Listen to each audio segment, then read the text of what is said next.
this point in time, everybody's still waiting to hear the status of Damar Hamlin. As we sit here on a Thursday morning, sounds like he's doing better, progressing. Um, just a really scary thing that happened, and unfortunately, this is a situation that we'll probably talk about for the rest of our lives. Yeah, it's just crazy. Like, this how happened so fast, and I don't know. There's not much you can say. Everything's been said, and just send prayers to him. Yeah, the thing that I don't like is there's talking heads out there that are trying to blame T. Higgins for this, and T. Higgins already has enough going on with feeling like he was involved with it. So, This isn't anything that needs to be happening to him. yeah, just leave him alone, everyone. But until we get further updates on Damar Hamlin's condition, we're going to talk about some other stuff here. So, Justin Fields has been ruled out for week 18. The Bears, probably full tank mode. Nathan Peterman will be starting at quarterback for the Bears. Um, I heard his career stat line yesterday. I believe he only has three career touchdown passes. I knew that he was bad, but I didn't know that he was that bad. So, Bears totally mailing it in here for week 18. Um, what does this mean for Justin Fields' future? Especially, we talked about, I believe it was last week, the future of young running quarterbacks and the potential injuries that they could be facing by playing the game the way they do. So let's get into this. Justin Fields' future as the Bears quarterback. Not to mention, real quick, he was only 64 yards away from breaking the record too of rushing as a quarterback. Yeah, I feel like he probably would have broke that in that game. Yeah, probably. Um, Not really sure how many Vikings starters will or won't play, but it kind of seems like this might be a game where you maybe sit down Kirk Cousins, and if you put Nick Mullins on the field and you can't beat Nathan Peterman, I don't know what to tell you. And the So thing is like, will the Vikings find a way to make this a one-score game with Kirk Cousins in the game? yeah, I wondered that too. Um, Kind of seems likely at this point. Now they've made some bad quarterbacks look good this year, Yeah. but I don't know how good Nathan Peterman can look regardless of the team that he's playing. So I believe the Bears have like the highest amount to spend next year. We're pretty close. I know it's top five. Do you think they'll be able to build a team around him that quick? And if they spend all the money, do you think it'll be well used? So I think they're still probably a year out from being competitive. So I think 2024 is going to be the year that they're actually going to make a run at the playoffs. I don't think that 2023 is going to quite be it. Now, they got all that cap space, so I don't think they're going to use all of it. A way that would be wise to use it would maybe be use, I don't know, 40 to 60 million of it and let as much carry over into next year as you possibly can. But as we've seen so far, they trade for Chase Claypool. He hasn't done so well already. So Bears need to just build a team around Justin Fields and hope that they're right because, they got all the draft capital and, like you said, second most money or most money, however much, and doesn't necessarily mean that they'll spend it responsibly. Now, the thing that I worry about with the Bears is similar to the Jaguars. If they want to sign a player, does that mean that they're going to have to overpay for him? Yeah. I mean, they don't have to go in on a receiver because I think the top of the board is like Kendrick Bourne and um, who else is it? DJ Chark. That's about it. Yeah, free agent class is pretty slim pickings. If they want to get a pretty solid name, they'll have to make a trade for one at this point, which they could do, but I don't think it's necessarily the wise thing to do right now. Yeah. Now, if we're talking a year from now and we hear, hey, the Bears gave up a first round pick for, receiver, whoever, the next wide receiver. Okay, that's fine. But as of right now, I don't think that's a wise decision. Use all your resources to go in on somebody in the draft. And as we've seen, you can get good receivers in the second, third, fourth, fifth rounds. So I think that's what the Bears' philosophy should be. And honestly, it kind of seems like that's the kind of game that they like to play. Speaking of receivers, has anyone found out where Odell Beckham Jr. is hiding?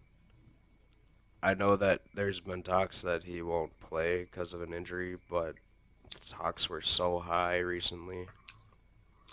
I just don't understand what happened to that. I feel like what probably happened was there were a lot of teams that, due to the injury, they wanted to give him probably a lot less than he wanted. So I think if a team would have came to him and said, "Here's a multi-year deal with a good amount of money," maybe he would have taken it. But I think this is going to be something that carries over into the off season. We'll probably find out where he signs early February, I would guess.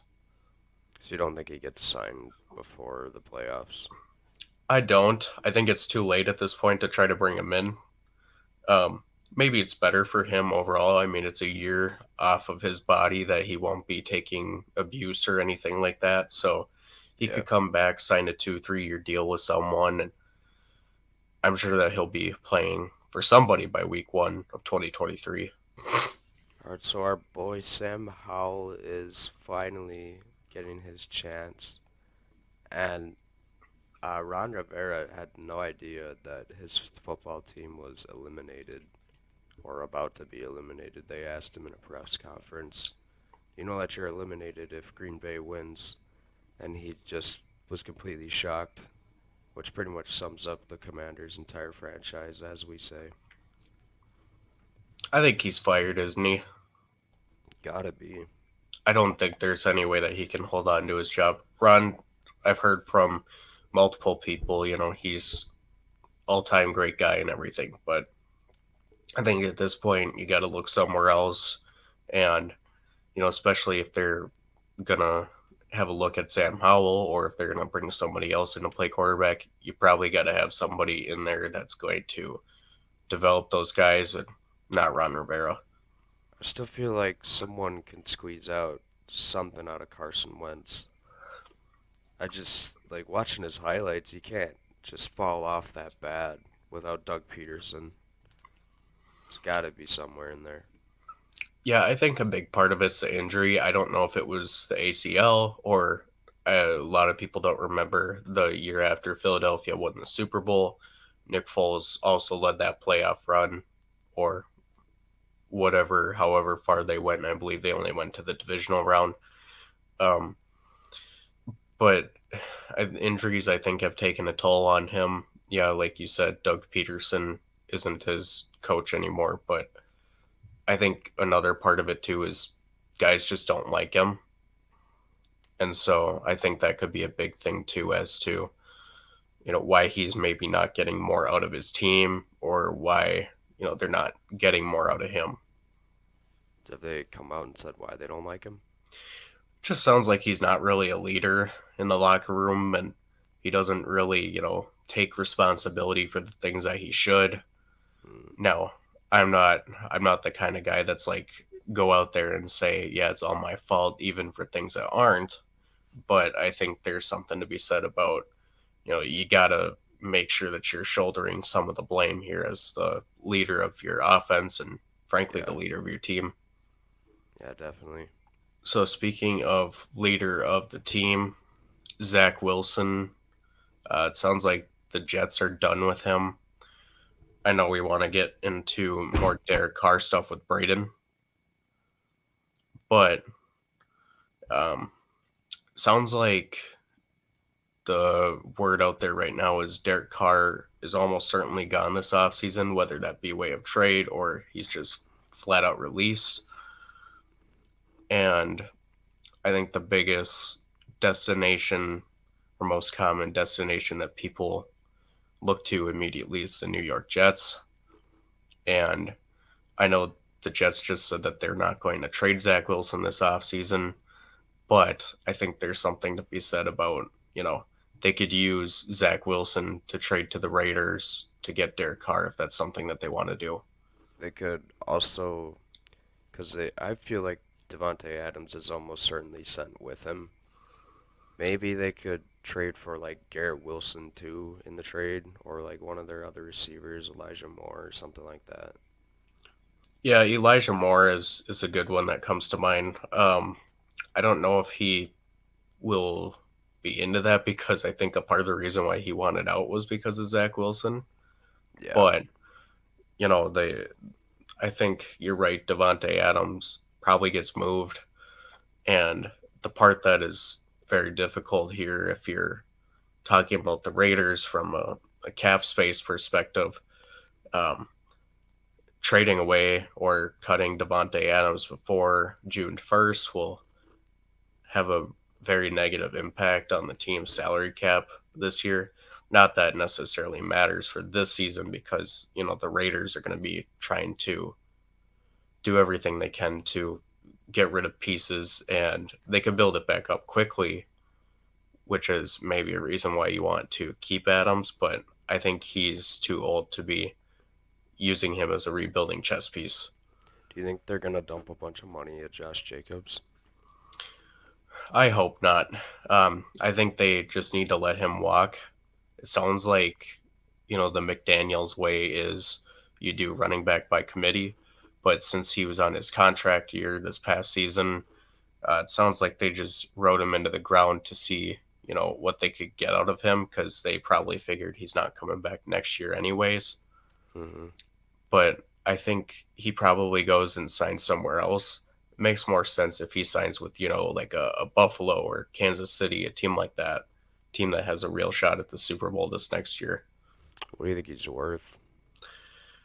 That's a good question. I don't think he gets more than a 3-year deal, probably in the 8 Fair. to 10 million range per year annual value.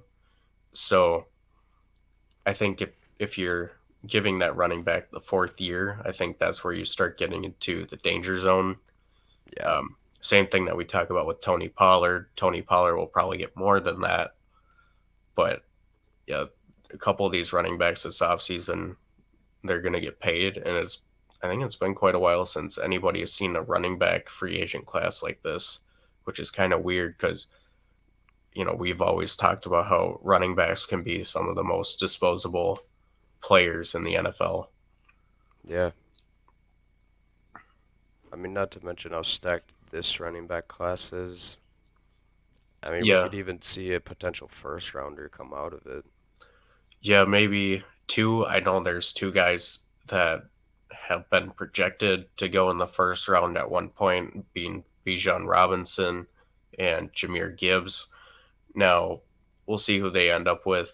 I feel like teams that usually draft a running back in the first round are teams that need a lot of other help, but they think that the running back is going to fix it. So, Well, you saw with the Chiefs with Clyde Edwards-Helaire, they kind of just felt like that was the missing piece, and they didn't really need to focus on other points. I feel like that could happen again, just probably in the second round this time, and then maybe they take Jameer Gibbs. I kind of like that as a fit. yeah, I think if you're picking a running back in the first round, it should be a luxury pick. Should be the rest of your team is filled out, like you said. Unfortunately, a lot of teams don't view it that way. Like if you look at the Pittsburgh Steelers when they took Najee Harris, their offensive line has been bad for the past couple years now, and they thought that fixing their offensive line was going to be drafting Najee Harris. I don't really think that's the way you should go about doing things. So Yeah. we'll see what happens with those two guys. Well, that's all for now. Please like and subscribe, and also give us a comment. Let us know what you think, and see you next time.